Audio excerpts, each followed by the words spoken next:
When I started Microsoft, I didn't think of it as all that risky. I mean, I was so excited about what we were doing. It's true I could have gone bankrupt, but I had a set of skills that were highly employable, and in fact, my parents were still willing to let me go back to Harvard and finish my education if I wanted to. You've always got a job with me, Bill.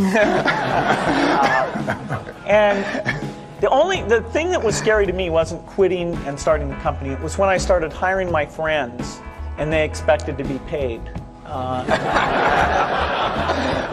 And then we had customers who went bankrupt, customers that I'd counted on to come through. And so then I got this incredibly conservative approach that I wanted to have enough money in the bank to pay a year's worth of payroll, even if we didn't get any payments coming in. And I'm almost true to that the whole time. We have about 10 billion now, which is pretty much enough for the next year.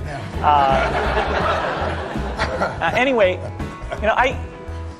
if you're going to start a company, it takes so much energy that it better overcome your feeling of risk. I don't think that you necessarily, if you're going to start a company, should do it at the start of your career. I think there's a lot to be said for working for a company, learning how they do things. If you're young, it's hard to go lease premises. They made that hard for me. You couldn't rent a car when you were under 25 at the time, so I was always taking taxis to go see customers. The people would, people say, well, we're going to go have a discussion in the bar. Well, I couldn't go to the bar.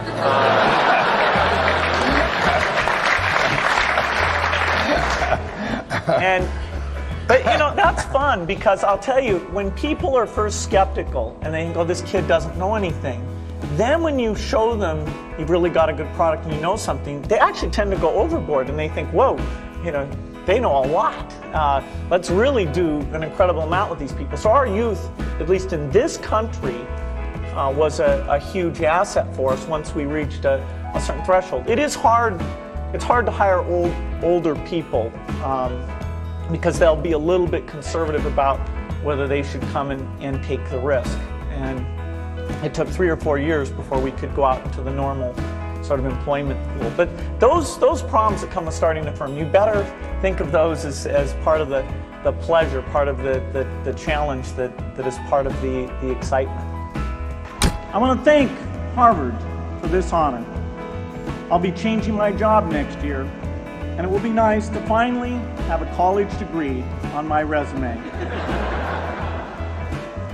I applaud the graduates for taking a much more direct route to your degrees. For my part, I'm just happy that the Crimson called me Harvard's most successful dropout. I guess that makes me valedictorian of my own special class. I did the best of everyone who failed. But I also want to be recognized as the guy who got Steve Ballmer to drop out of business school.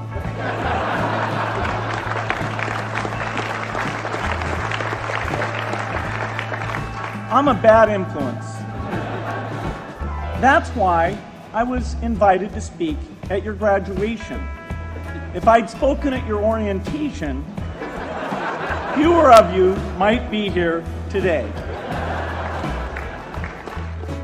I'm in meetings a lot. My calendar gets very full with those. And then at night, after the kids have gone to bed, I'm on email a great deal. I get messages during the day. That's my chance to give long responses. And then over the weekend, I send a lot of mail as well. I take 2 weeks a year to just go off and read and think, where I'm not interrupted by work or anything else. I'm just solidly trying to think about the future, and people get to send me things to read as part of that so-called Think Week. So it's a nice mix of things. About 25% of the time then I'm out traveling around, meeting with customers, Europe, Asia, and that sort of helps me think, okay, do we have the right priorities? What are people responding well to, and what would they like to see us do better? Hello, I'm Bill Gates, Chairman of Microsoft. In this video, you're going to see the future, Windows. Microsoft first came up with the Windows concept back in 1983. And today, the leading software users have switched into the Windows environment. It's really incredible how quickly our powerful applications like Word and Excel and PowerPoint have been adopted. It's not just Microsoft applications. Even companies like WordPerfect and Lotus have now come out with Windows applications. And every week we see new innovative work. It's really attracting all the innovation in the industry. We predicted this a long time ago, and now it's the future. The key point there is you've got to enjoy what you do every day. And for me, that's working with very smart people. It's working on new problems. You know, every time we think, hey, we've had a little bit of success, we're pretty careful not to dwell on it too much because the bar gets raised. I love bridge. Bridge helps you think. It's a game you can play your entire life and keep getting better and better. I think anybody who's good at bridge is going to be great at a lot of things. So I really encourage people to get involved, and I want to thank the people who've put things together for juniors. They'll be thanking you the rest of their life because bridge is such a great sport. I talked to my dad, I talked to Warren, I talked to my wife Melinda. So I have enough people that know me and actually know where my judgment isn't its strongest, where I might get overexcited about something or forget to think about something. And so they're good at correcting, particularly Melinda, good at correcting whatever those blind spots are. And I think it's good to encourage your friends and advisors to really give them that license. I can go to a party and forget to say hello to various people or something. That's a very minor example of my blind spots. Not to the hostess. Well, Melinda would help me do that. Yeah, she would, So, a small number of people that you can turn to on certain key things is a great asset. My best business decisions really have to do with picking people. Deciding to go into partnership with Paul Allen is probably at the top of the list.